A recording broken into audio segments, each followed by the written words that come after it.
अब इसका ये भी समझते हैं कि रेंडरिंग कैसे होती है किसी भी ब्राउज़र में।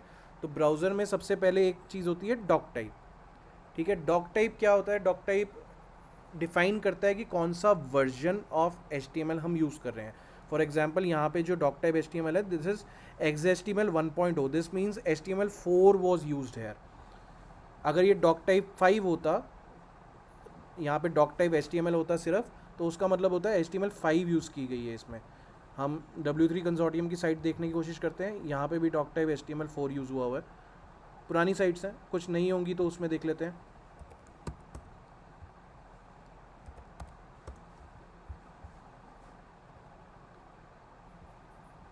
राइट, यहाँ पे डॉक टाइप 5 है, डॉक टाइप HTML लिखा हुआ है, this is the latest one. तो ब्राउज़र को पता चल जाए कि कौन सा वर्जन ऑफ HTML हम यूज़ करने वाले हैं, this is defined by doc type. ये HTML का सेक्शन होना चाहिए था, बट मैंने यहाँ पे आपको समझा दिया just for because we were talking about it. तो how it works, it sees a HTML tag, उसके अंदर सबसे पहले वो हेड के अंदर जाता है। हेड के अंदर जितनी भी चीज़ें हैं सबको फेच करता है, वो कॉल करता है। लिंक के अंदर CSS है, उन लिंक्स को, उन CSS को कॉल करेगा। ठीक है, यहाँ पे मेटा टैग्स है, उन मेटा टैग्स को डिफाइन कर देगा, वो कंटेंट टाइप को डिफाइन कर देगा। यहाँ पे फेविकॉन भी होगा अगर, तो वो फेविकॉन को भी कॉल कर लेगा, फेविकॉन को दिखा देगा कि यहाँ पे आइकन दिखा देगा फेविकॉन के नाम से। जैसे यहाँ पे MOS का आइकन दिख रहा है आपको, ये वाला, ये फेविकॉन में डाला हुआ है हेड के अंदर।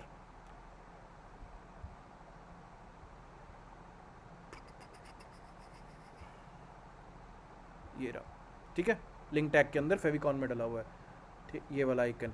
सिमिलरली इसके पास भी आइकन है, इसके पास आइकन नहीं है, this is something we need to add, will add it सून।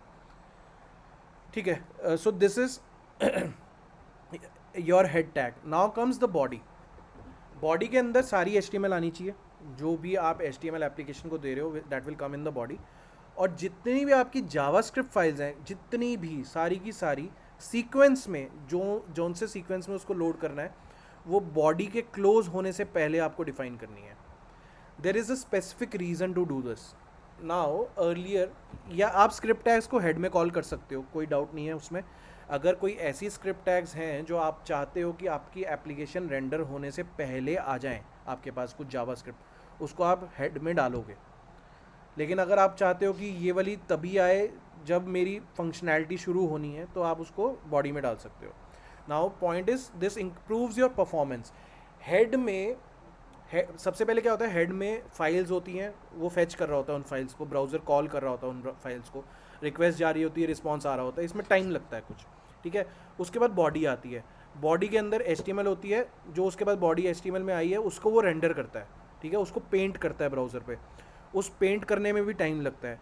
अब अगर पेंट करते हुए आप उसको बता दोगे कि भाई इसमें ये फंक्शनैलिटी भी है, तो वो और टाइम लेगा। अगर आप कहोगे कि भाई मैं पेंट कर रहा हूँ, एक बटन पेंट कर रहा हूँ, अभी पेंट मेरा पूरी तरह हुआ नहीं है बटन, लेकिन मैंने बता दिया कि मेरे को इस बटन के पेंट पे एक फीचर कॉल करना है या एक एक्शन परफॉर्म करना है, तो उससे बैड बिहेवियर क्या आएगा, आपकी साइट स्लो हो जाएगी, आपकी वेबसाइट स्लो लोड होएगी। इसलिए सारी जावा स्क्रिप्ट्स को हम प्रेफर करते हैं कि आपकी पेंट होने के बाद कॉल हो। तो ये सेक्शन का मतलब है कि यहाँ तक आपकी सारी चीज़ें पेंट हो चुकी हैं, उसके बाद सारी स्क्रिप्ट टैग्स हैं, इसका मतलब पेंटिंग के बाद फंक्शंस आए हैं, बटन आपका बन चुका है। CSS किस लिए ज़रूरी है? अगर आपके पास CSS लोड नहीं होगी, like if I remove CSS from here, if I remove all the CSS, तो आपको इनिशियली साइट ऐसी दिखेगी जैसी यहाँ पे दिख रही है अभी, कुछ टूटी फूटी सी साइट दिखेगी, और एकदम से जर्क लगेगा उस साइट को, और ऐसे ऐसे ऐसे लोड होनी शुरू होगी आपकी वेबसाइट। तो आपको ऐसा लगा कि झटका खा रही है आपकी वेबसाइट, इसलिए झटका ना खाए, उसकी स्टाइलिंग, उसकी प्रेजेंटेशन, उसकी पेंटिंग के साथ साथ रहे, इसलिए हम स्टाइल्स को पहले ही कॉल कर लेते हैं। जितने भी स्टाइल्स हैं एप्लीकेशंस के, या तो उस कंपोनेंट के साथ में कॉल होएंगे, जैसे अब हो सकता है किसी नए पेज पे मैं जाऊं, उस पेज पे अलग स्टाइल्स हैं, ये रीड मोर पे जाता हूँ, या इस पेज पे वेब डिज़ाइनिंग पे, सॉरी यहाँ पे व्यू ऑल कोर्सेज पे जाता हूँ, ये मेरे को courses.php पे ले गया। अब यहाँ पे स्टाइल्स अलग हैं, राइट, कुछ अलग है, हेडर चाहे कॉमन है लेकिन बाकी स्टाइल्स अलग अलग थे, जैसे ये अलग है, ये अलग है, कुछ अलग अलग स्टाइल्स हैं, ये अलग हैं, इनकी HTML अलग, CSS अलग से कॉल होगी। Coming to human anatomy again, so head and body are your structure, this gives a structure to your application and css gives a presentation to your application. अगर वो अच्छी नहीं दिखेगी तो it will be like a basic website, मतलब एक HTML लिखा हुआ है, CSS लिखा हुआ है, बट लोग उस पर आना नहीं चाहेंगे क्योंकि वो दिखने में अच्छा नहीं है. तो प्रेजेंटेशन भी उतनी इंपॉर्टेंट है जितनी बिहेवियर इंपॉर्टेंट है. तो अगर कल को कोई कहे कि भाई हमें सिर्फ जावास्क्रिप्ट सीखनी है, तो they should also need to learn HTML and CSS, because होता क्या है, there are some developers who don't know HTML fully, but वो जावास्क्रिप्ट सीख लेते हैं. They are good in JavaScript. ऐसा नहीं है कि उनको जावास्क्रिप्ट अच्छे से नहीं आती होती, बट चैलेंजेस कहाँ पे आते हैं. फॉर एग्जांपल अब रिएक्ट है, रिएक्ट में HTML को रेंडर इस तरीके से या इम्प्लीमेंट इस तरह से किया गया है कि वो जावास्क्रिप्ट से HTML क्रिएट करता है, which is completely possible. Normal JavaScript में भी पॉसिबल है, हम HTML के टैग्स क्रिएट कर सकते हैं रन टाइम पे, ठीक है. तो लेकिन रिएक्ट का यूज़ केस ही ऐसा है, एंगुलर का यूज़ केस ही ऐसा है कि उसमें कस्टम जावास्क्रिप्ट HTML टैग्स बने हुए हैं, कस्टम एलिमेंट्स बने हुए हैं, ठीक है. तो उनको यूज़ करने के लिए अगर आपको जावास्क्रिप्ट HTML की नॉलेज नहीं है, अगर आपको ये नहीं पता कि HTML कैसे बिहेव करेगी, कौन सा टैग कैसे बिहेव करेगा, तो हमारी चीज़ें बिगड़ सकती हैं. हम ऐसी वेबसाइट कॉमनली बना सकते हैं, हम सेक्शन यूज़ नहीं करेंगे, जहाँ पे हमें सेक्शन की ज़रूरत है हम सेक्शन यूज़ ही नहीं करेंगे, which is a wrong practice, ठीक है. हमें पता है नेविगेशन यूज़ करना है, हम नेविगेशन यूज़ ही नहीं करेंगे, which will again be a wrong practice. Header use करना है, हमें पता है हेडर ज़रूरी है हमारी वेबसाइट के लिए, लेकिन हम फिर भी हेडर नहीं यूज़ करेंगे, which will again be a wrong practice. यहाँ पे नैव टैग यूज़ हुआ है, ठीक है. यहाँ पे नैव टैग एक रीज़न है यहाँ पे नैव टैग होने का. अगर हमें पता नहीं होगा तो हम इसको सिंपल लिस्ट टैग बना देंगे और काम चला लेंगे, चलेगा, फंक्शनैलिटी उतनी चलेगी, लेकिन गूगल ब्राउज़र को पता नहीं चलेगा कि इतना इंपॉर्टेंट है, इसमें ये चीज़ें हैं, और SEO उसका ख़राब हो जाएगा. सो SEO में फिर आपको एक्स्ट्रा इन्वेस्टमेंट करनी पड़ जाएगी अगर आपकी HTML सही नहीं है तो.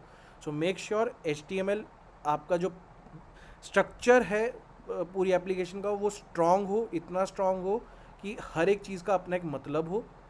प्रेजेंटेशन के लिए कोई चीज़ चाहिए होती है, वो हम स्ट्रक्चर और प्रेजेंटेशन के एड ऑन से कर देते हैं. फॉर एग्जांपल यहाँ पे नैव है, ठीक है, हमारा नेविगेशन इतना ही था, लेकिन हमने उसके आसपास कुछ पैडिंग देनी थी या मार्जिन देने थे, और उसके आसपास हमने वाइट एरिया देना था कुछ.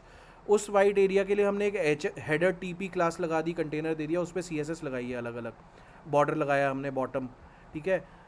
नाउ द पॉइंट इज़ कि ये प्रेजेंटेशन के लिए डिव लगाना ज़रूरी था, लेकिन हमने डिव क्यों लगाया, क्योंकि डिव का अपना कोई स्ट्रक्चर नहीं है. Div is just a presentational element of JavaScript, लेकिन हेडर का अपना स्ट्रक्चर है, सेक्शन का अपना स्ट्रक्चर है, ठीक है. इसी तरह से फुटर होगा तो फुटर का अपना स्ट्रक्चर है, हर एक चीज़ का अपना स्ट्रक्चर होता है, ठीक है.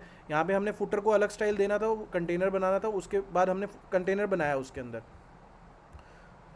तो again coming to the same point, again ये चीज़ समझनी बहुत ज़रूरी है कि HTML as a structure is very very very important.